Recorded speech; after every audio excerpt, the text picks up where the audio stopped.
शरणीय राष्ट्रीय मानवाधिकार भारत के भागलपुर जिला कार्यालय का आज विधिवत शुभारंभ मानिकपुर में किया गया। कार्यक्रम के मुख्य अतिथि संगठन के राष्ट्रीय संरक्षक एवं सेवानिवृत्त जिला एवं सत्र न्यायाधीश दिनेश प्रसाद सिंह तथा राष्ट्रीय अध्यक्ष डॉक्टर ईशान सिन्हा ने संयुक्त रूप से सत्यनारायण पूजा अर्चना कर एवं फीता काटकर कार्यालय का उद्घाटन किया। इस अवसर पर मुख्य अतिथियों ने कहा कि कार्यालय खोलने का उद्देश्य समाज में उत्पन्न होने वाली मानवाधिकार संबंधी समस्याओं का समाधान, आम जनता में जागरूकता फैलाना तथा समाज और प्रशासन के बीच मजबूत संवाद स्थापित करना है। घरेलू हिंसा, प्रताड़ना, पारिवारिक विवाद, सामाजिक बुराइयों सहित जहां जहां मानवाधिकार हनन की स्थिति दिखाई दे, वहां त्वरित हस्तक्षेप कर प्रशासनिक सहयोग से समाधान की दिशा में कार्य करना संगठन की प्राथमिकता होगी। उन्होंने कहा कि यह कार्यालय समाज में समरसता बढ़ाने, कानून के प्रति जागरूकता फैलाने और पुलिस पब्लिक संवाद के जरिए समस्याओं के निवारण पर विशेष रूप से केंद्रित रहेगा। मानवाधिकार संरक्षण से जुड़े ऐसे अनगिनत कार्यों को गति देने हेतु इस केंद्रित स्थल की स्थापना समाज हित में एक महत्वपूर्ण कदम है। कार्यक्रम में जिला अध्यक्ष प्रेम शंकर तिवारी, जिला सचिव सुबोध शर्मा, प्रदेश अध्यक्ष कुणाल कुमार सिंह, वरिष्ठ अधिवक्ता एवं संस्था के सलाहकार राजेश कुमार जायसवाल, महिला विंग की सदस्य प्रतिमा शाह व प्रिया मिश्रा, मीडिया प्रभारी मनीष राम, रॉकी कुमार, रवि कुमार सहित कई गणमान्य अतिथि उपस्थित थे। कार्यक्रम का समापन समाज सेवा और मानवाधिकार संरक्षण के संकल्प के साथ किया गया। इस संस्था से पिछले 7 सालों से जुड़ा हूँ और ईशान जी मेरे पैतृक घर पर भी हो आए हैं। शैशव अवस्था में है, अभी युवावस्था प्राप्त नहीं किया है शैशव अवस्था से, लेकिन ये जल्द ही, मेरा पूरा विश्वास है कि ये जल्द ही ईशान जी के मार्गदर्शन में और आप लोग जैसे कर्मठ और ईमानदार और निष्ठ इसके सहभागी सब इसको एक मुकाम तक पहुंचाएंगे और कोई भी संगठन उसके वर्कर्स यानी उसके डिवोटेड जो वर्कर हैं उस पर डिपेंड करता है कि वो कितना सशक्त उसको बना सकते हैं। और आशा करता हूं भविष्य में इस संगठन का उज्जवल सुनहरे अक्षरों में इसका नाम आएगा। आज 15 नवंबर 2025 है। आज के दिन मानवाधिकार का जिला कार्यालय का शुभारंभ हुआ है। इस कार्यालय का शुभारंभ करने में हमारे संस्था के संरक्षक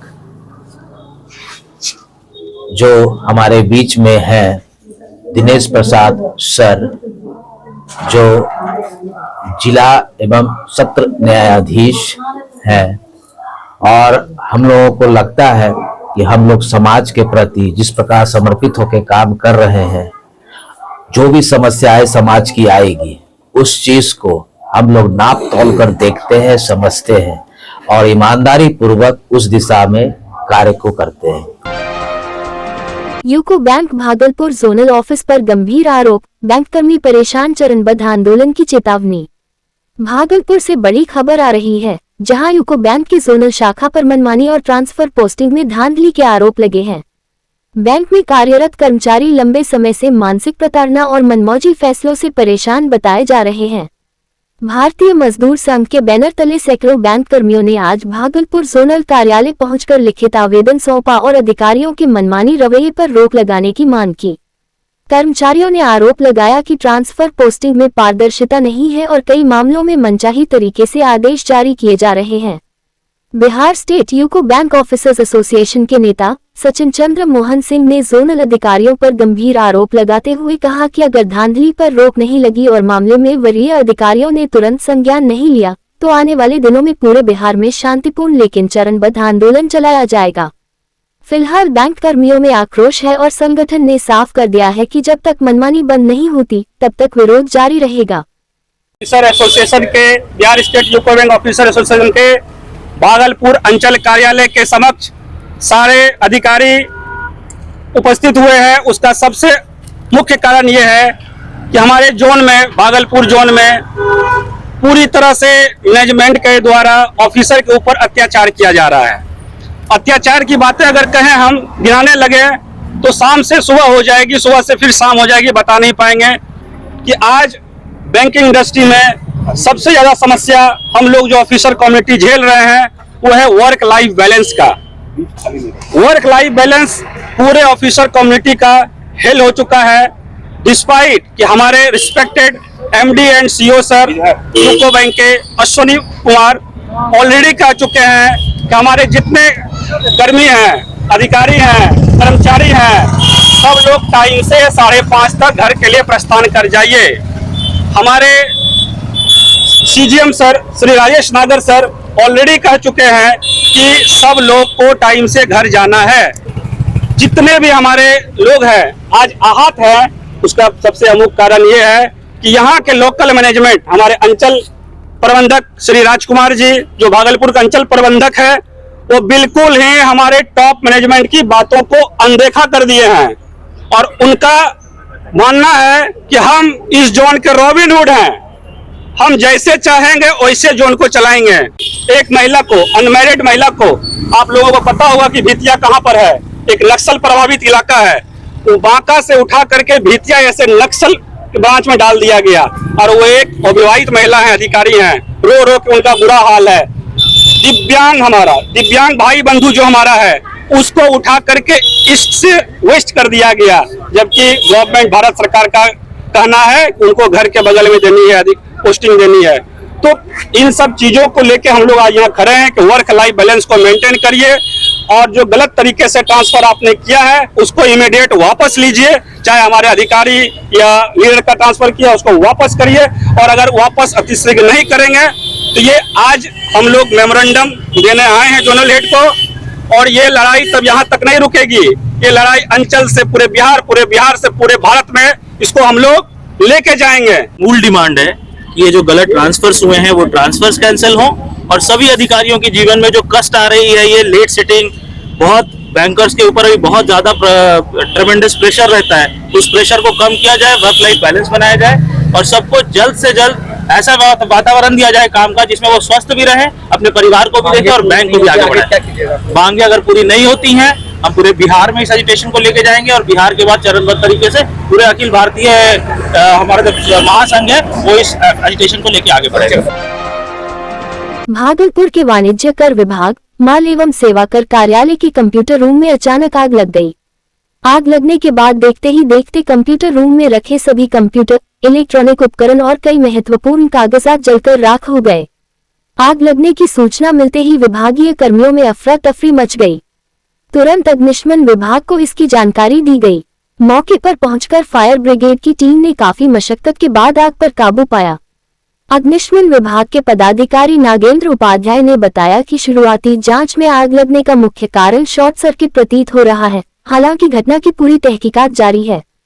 फिलहाल विभाग द्वारा नुकसान का आकलन किया जा रहा है और घटना से जुड़े सभी बिंदुओं की जांच की जा रही है। आयकर के जो कार्यालय है इसी में आग लगी हुई है, उसका कंप्यूटर रूम था, उसी में आग लगी। क्षति हुआ है जी, क्षति तो हुआ है, चूंकि जो भी फाइल और कंप्यूटर था वो लगभग जल गया है और चूंकि आग बुझाने में पानी का उपयोग करना पड़ता है तो उस कारण से भी फाइल की क्षति होता है। यहाँ तक हम लोग प्रयास किए कि कम क्षति होते हुए आग को बुझा लें। जैसे जो भी फाइल अभी बच गया है उसको हम लोग निकलवा रहे हैं बाहर। प्रथम दृष्टया क्या लग रहा है, किस तरह से आग लगा? प्रथम दृष्टया तो शॉर्ट सर्किट लोग बता रहे हैं। भागलपुर जिले के अकबरनगर थाना क्षेत्र के कसमाबाद दियारा में बड़ा हादसा हो गया। मजदूरी के लिए गंगा पार जा रही महिला मजदूरों से भरी नाव अचानक डूब गई। नाव पर कुल 9 महिला मजदूर सवार थीं। घटना के बाद आसपास के ग्रामीण मौके पर पहुंचे और तुरंत बचाव कार्य शुरू किया। ग्रामीणों की तत्परता से 7 महिलाओं को सुरक्षित बाहर निकाल लिया गया। वहीं 2 महिला मजदूरों को बेहोशी की हालत में गंगा से बाहर निकाला गया। दोनों को तुरंत अस्पताल भेजा गया, जहां उनका इलाज चल रहा है। ग्रामीणों ने बताया कि सभी महिला मजदूर दियारा क्षेत्र में खेती करने जा रही थी। जैसे ही नाव गंगा के बीच पहुंची अचानक पलट गई, जिससे सभी मजदूर नदी में गिर गई। हादसे के बाद नाविक मौके से फरार हो गया। सूचना मिलते ही स्थानीय पुलिस पहुंची और पूरी घटना की जांच में जुट गई है। पुलिस फरार नाविक की तलाश कर रही है। दुर्घटना में सर कितने पेशेंट आए थे? एक आया था। तो रेफर किया गया क्या? हाँ, वो कंडीशन उसका था, पूरा लंग्स काम नहीं कर रहा था, ऑक्सीजन लगा था। क्या स्थिति था? ठीक है, वो जल जाएगा, समय पर तो बच जाएगा।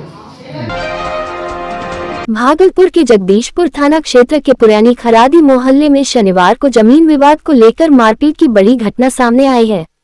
मोहल्ले के मोहम्मद इमरान और उसके परिवार के करीब 10 से 11 सदस्यों पर एक ही परिवार की 3 महिलाओं को बेरहमी से पीटने का आरोप लगा है। घायल पिंकी ने बताया कि वह घर की छत पर कपड़े सुखा रही थी, तभी मोहम्मद इमरान ने गाली गलौज करते हुए रोकना शुरू कर दिया। पिंकी के नीचे आते ही विवाद बढ़ गया। इसके बाद वह घर के अंदर घुस आया और पिंकी की पिटाई शुरू कर दी। शोर सुनकर बीच बचाव करने आए उनकी दोनों बेटियां शाइस्ता परवीन और निशा प्रवीण को भी इमरान और उसके परिवार के लोगों ने बेदर्दी से पिटाई कर दी। तीनों घायलों को गंभीर हालत में मायागंज अस्पताल में भर्ती कराया गया, जहां उनका इलाज जारी है। पीड़ित परिवार का आरोप है कि 200 स्क्वायर फीट जमीन को लेकर इमरान लगातार उन पर दबाव बना रहा है। कभी जमीन अपना नाम करने के लिए तो कभी 3 लाख रुपए की मांग को लेकर वह आए दिन विवाद खड़ा करता है। इससे पहले भी दोनों पक्षों में कई बार झड़प हो चुकी है। पिंकी का कहना है कि इमरान पहले जगदीशपुर थाना की गाड़ी चलाता था, जिसके कारण वह मोहल्ले में दबंगई दिखाता है। क्या हुआ है? गेट गेट खोले ना तो गेट धक्का मारते हुए मेरे घर में घुसा। कौन घुसा? मोहम्मद इमरान मेरा चाचू लगा। चाचू और कौन था? मोहम्मद गुफरान, वो भी मेरा चाचू लगा। दोनों भाई हैं वो लोग? हाँ, दोनों जबरदस्ती किया मेरे साथ। कल तो तुम्हारी बहन को भी मारा गया? हाँ, मारा। अम्मी और पापा हॉस्पिटल में थे मेरी छोटी बहन को लेके।